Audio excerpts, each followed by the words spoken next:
자, A, B, C, D 4개의 축구팀이 있다고 그랬습니다. 이 축구팀들이 모두 다른 팀들과 한 경기씩을 치르게 되는데, 그렇게 되면 전체 경기 수는 몇 경기가 되냐면 결국 4팀 중에 순서 없이 2팀을 뽑아내는 경우와 수가 같죠. 그죠? 경우의 수와. 그래서 6경기가 열리게 됩니다. 근데 그 6경기를 한번 써볼까요? 이게 AB하고 하는 경기, AC하고 하는 경기, AD하고 하는 경기, 그 다음 BC, 그 다음 BD, 당연히 CD 이렇게 이제 6경기가 열리게 되는 겁니다. 자, 근데 뭐라고 그랬냐 하면 여기에서 이 6경기에서 모두 이기거나 혹은 경기에서 모두 진 팀이 생길 확률을 구하라 그랬네요. 그죠? 그럼 봅시다.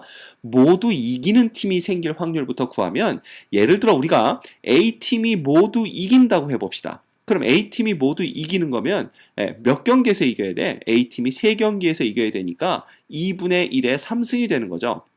그렇죠? 그리고 얘네들, 즉 BC 경기, BD 경기, CD 경기는 이기든 지든 상관 안 하겠다 이겁니다. 왜? 우리는 여하튼 A팀이 모두 이기는 경우가 확률이 2분의 1의 3승이 되는 걸 알았으니까. 그렇죠?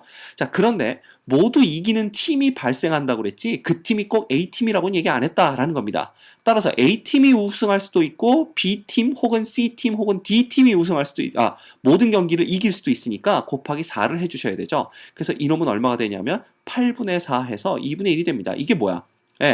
모든 경기에서 이긴 팀이 나올 확률이다라는 겁니다. 그쵸? 그렇다면 이게 이제 이긴 팀이니까 이걸 진 팀이, 모든 경기에서 진 팀이 나올 확률도 어떻게 됩니까? 똑같습니다. 예를 들어 A팀이 모든 경기에서 진다. 그러면 이 3경기에서 A팀이 모두 져야 되니까 2분의 1의 3승인데요. 그 지는 팀이 A팀이 될 수도 있지만 B, C, D도 될 수 있으니까 곱하기 4죠. 그래서 똑같이 얼마가 됩니까? 8분의 4 해서 2분의 1이 됩니다. 그죠? 자, 그래서 모두 이긴 팀이 나올 확률, 그 다음 모두 진 팀이 나올 확률인데, 거기서 뭘 빼줘야 됩니까? 얘네들의 교집합을 빼줘야 되겠죠? 그죠? 그래서 어떤 팀은 이기고 어떤 팀은 지는 경우를 우리가 세줘야 됩니다. 자, 근데 예를 들어서 우리가 A팀은 모두 이기고요. 그래서 우리가 이기는 걸 파란색으로 표시해 볼까요? A팀은 모두 이기고요. 그 다음에 B팀이 모두 지는 경우를 생각해 봅시다.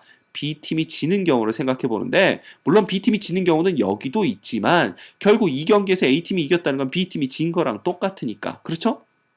따라서 이 경기에서는 A팀이 이겨야 되니까 이길 확률 2분의 1, 여기도 A팀 2분의 1, 2분의 1, 게다가 여기선 B가 어떻게 돼? 져야 되지, 그지? 여기서 B가 져야 되니까 역시 C가 이길 확률 2분의 1, 그죠? 여기서도 B가 져야 되니까 2분의 1. 그래서 이게 이제 뭐가 되는 겁니까? 2분의 1이 5승이 됩니다. 그죠? 그래서 우리가 이걸 이렇게 표현할까요? 이기는 팀과 진 팀이 동시에, 그죠? 모두 이기는 팀과 모두 지는 팀이 동시에 발생할 확률은 결국은 뭐가 됩니까? 2분의 1의 5승이 되는데, 문제는 보세요.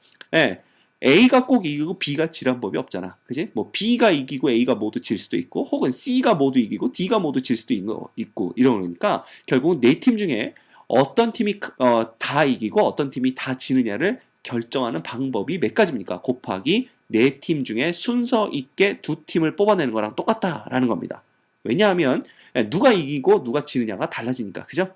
따라서 얘는 32분의 43 얼마입니까? 12 이렇게 되나요? 이렇게 해서 얼마 되는 걸 알수 8분의 3 되는 걸 알 수가 있습니다. 자, 따라서 우리가 구하는 확률이라는 것은 우리가 2분의 1 모두 이기는 팀이 나올 확률 더하기 모두 지는 팀이 나올 확률 빼기 한 팀은 모두 이기고 한 팀은 모두 질 확률, 그죠? 8분의 3 이렇게 되는 거죠. 결국은 얘가 1 빼기 8분의 3이니까 8분의 5가 되는 것을 알 수가 있습니다. 따라서 문제에서 구하라고 한 놈은 요 놈이 얼마야? 요 놈이 바로 m이 되는 거고 요 놈이 바로 n 되는 거니까 결과적으로 m 플러스 n이라는 놈은 우리가 13인 것을 알 수 있습니다. 정답은 13입니다.